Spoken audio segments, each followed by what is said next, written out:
সাহাবীরা ডাক দিয়ে বললেন, ইয়া রাসূলুল্লাহ, ইয়া হাবিবাল্লাহ, ও নবী আপনি কি বলবেন, বলেন বলেন। আল্লাহর নবী বিশ্ব নবী ডাক দিয়ে বললেন, আমার সাহাবীরা শোনো শোনো, আমি নবীজি তোমাদেরকে একটা কথা বলি।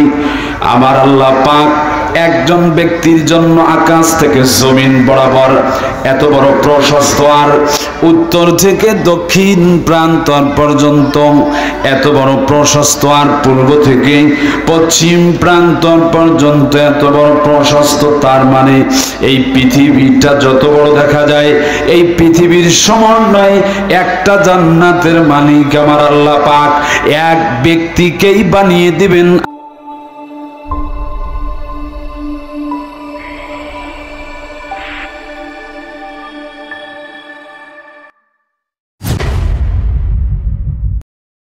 বদরের প্রান্তরের জন্য নবীজি আমার 313 জন সাহাবীদেরকে নিয়ে নবীজি আমার বদরের প্রান্তরের জন্য যুদ্ধের জন্য প্রস্তুতি গ্রহণ করলেন।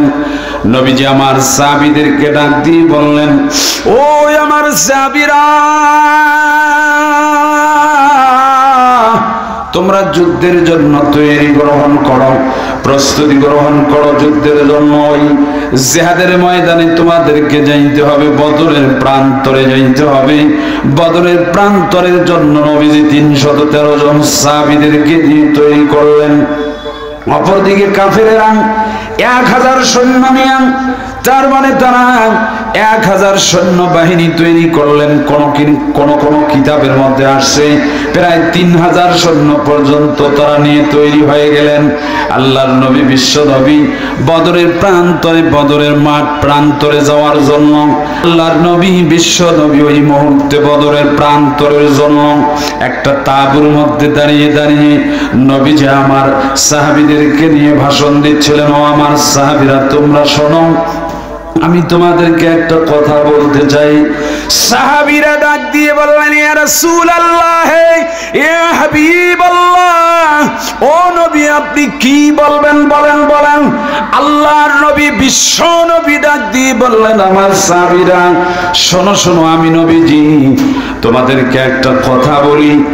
আমার আল্লাহ পাক একজন ব্যক্তির জন্য আকাশ থেকে জমিন বরাবর এত বড় প্রশস্ত, আর উত্তর থেকে দক্ষিণ প্রান্তর পর্যন্ত এত বড় প্রশস্ত, আর পূর্ব থেকে পশ্চিম প্রান্তর পর্যন্ত এত বড় প্রশস্ত। তার মানে এই পৃথিবীটা যত বড় দেখা যায়, এই পৃথিবীর সমন্বয়ে একটা জান্নাতের মালিক আমার আল্লাহ পাক এক ব্যক্তিকেই বানিয়ে দিবেন। আওয়াজ তুলে জোরে কি বলা যায়?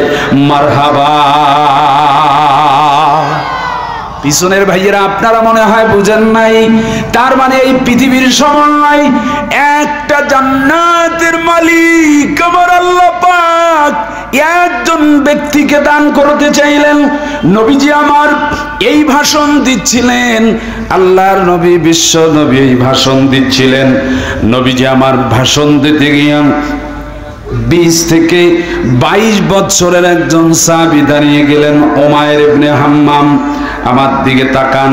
আল্লাহর নবী বিশ্ব নবীর দরবারে নবীজির সামনে দাঁড়িয়ে গেলেন হযরত উমাইর ইবনে হাম্মাম রাদিয়াল্লাহু তাআলা আনহু। দাঁড়িয়ে গিয়ে তিনি একটা আরবি শব্দ বললেন, বাখ বাখ বাখ। ও নবী আপনি এত সুন্দর কথা বলতে পারেন। ও নবী ওই জান্নাত, তার মানে এত বড় বিশাল বড় জান্নাত, একটা জান্নাতের মালিক, একটা পৃথিবীর সমন্বয়ে একটা জান্নাতের মালিক কেবল এক ব্যক্তি হবে। নবী গো আপনি একটু দ্রুত গতিতে বলুন, ওই জান্নাতের মধ্যে যাইতে হলে কি করা লাগবে? আমার ভাইরা বুখারীর 237 নম্বর পৃষ্ঠা থেকে বলছি, আমার দিকে তাকান।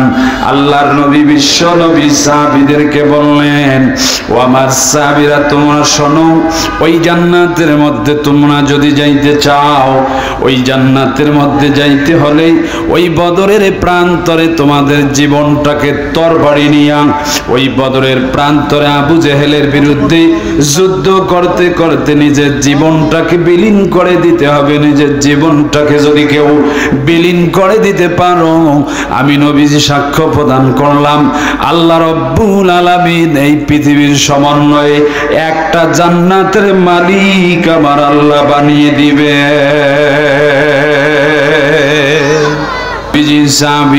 খেজুর অথবা খুরমা খাইতেছিল।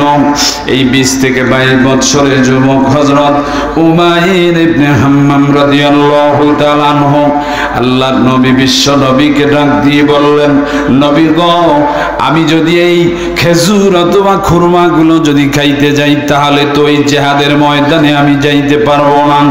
ইয়া রাসূলুল্লাহ, ইয়া হাবিবাল্লাহ, ও নবী গো, আমি ওই জিহাদের ময়দানে যাইতে চাই। ও নবী, আমি ওই যুদ্ধের ময়দানে যাইতে চাই। আল্লাহর নবী বিশ্ব নবীর সাহাবী জিহাদের ময়দানে চলে গেলেন, বদরের প্রান্তরে চলে গেলেন। বদরের প্রান্তরে যাইয়া তরবারি উঁচু করে নিয়া আবু জেহেলের বিরুদ্ধে তরবারি নিয়ে যুদ্ধ করতে করতে দুনিয়ার জমিন থেকে অনেকগুলো কাফের বেঈমান নাস্তিকদেরকে দুনিয়ার জমিন থেকে একদম চিরবিদায় করে আখিরাতের ময়দানে পাঠিয়ে দিয়েছেন। আমার ভাইয়েরা, একটা পর্যায়ে হযরত উমাইর ইবনে হাম্মাম কাফির কর্তৃক তরবারির আঘাতের কারণে আল্লাহর নবী বিশ্ব নবীর সাহাবী একটা পর্যায়ে দুনিয়ার জমিন থেকে শহীদ হয়ে গেলেন। আর ভাইয়েরা, আল্লাহর নবী বিশ্ব নবীর সাহাবী এবার বদরের প্রান্তরে শহীদ হয়ে গেল। এইদিকে বদরের মাঠ কায়েম হয়ে গেল, বদরের প্রান্তর কায়েম হয়ে গেল, বদরের প্রান্তর এবার বিজয় হয়ে গেল। আল্লাহর নবী বিশ্ব নবী এবার বদরের প্রান্তর ছিনিয়ে নিয়ে আসলেন। নবীজি এবার সমস্ত সাহাবীদেরকে নিয়ে বদরের প্রান্তরে যেই কয়েকজন সাহাবী দুনিয়ার জমিন থেকে শাহাদাত বরণ করেছেন, এই শাহাদাতকৃত সাহাবীদের জন্য আল্লাহর নবী বিশ্ব নবী এবার জানাজার জন্য তৈরি হয়ে গেলেন। সমস্ত সাহাবীরা জানাজার জন্য তৈরি হয়ে গেলেন। পেছন দিক থেকে একজন সাহাবী হাত উঁচু করে ডাক দিয়ে বলছেন, ইয়া রাসূলুল্লাহ, ইয়া হাবিবাল্লাহ, ও নবী গো, আমি একটা কথা বলতে চাই। আল্লাহর নবী বিশ্ব নবী ডাক দিয়ে বললেন, সাহাবী, কি এমন কথা বলবা, বলো বলো।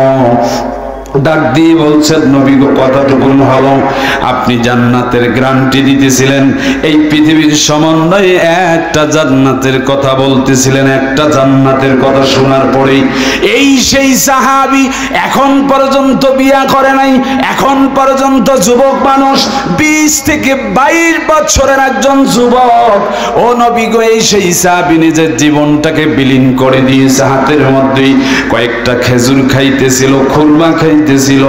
নবী গো, এই সেই সাহাবী দুনিয়ার জমিন থেকে বিদায় নিয়ে শাহাদাতের তামান্না, শাহাদাতের মর্যাদায় আসীন হয়েছে। আপনি তার জন্য জানাজার জন্য তৈরি হয়ে গেলেন। ও নবী, এখন আপনি বলুন বলুন, এই সেই সাহাবী যেই জান্নাতের গ্যারান্টি আপনি নবী দিয়েছিলেন, ওই জান্নাতের মালিক এই সাহাবী হবে কি হবে না? আল্লাহর নবী বিশ্ব নবী ওই সাহাবীটার দিকে শাহাদাত আঙ্গুলটা ইশারা করে। ওই লাশের চেহারার দিকে আল্লাহর নবী বিশ্ব নবী ডান হাত বাড়িয়ে দিয়ে শাহাদাত আঙ্গুলটা দিয়ে ইশারা করে লাশটাকে বলছেন, ইন্নাকা মিন আহলিহা, ও যুবক, যেই জান্নাতের আশায় তোমার নিজের জীবনটাকে তুমি বিলীন করে দিয়েছো, আমি নবী সাক্ষী দিলাম ওই জান্নাতের মালিক আমার আল্লাহ পাক তোমার মতো হযরত উমাইর ইবনে হাম্মামকে বানিয়ে দিয়েছেন। জোরে বলেন মারহাবা। ইন্নাল্লাযীনা আমানু ওয়া আমিলুস সালিহাতি কানাত লাহুম জান্নাতুল ফিরদাউসি নুজুলা।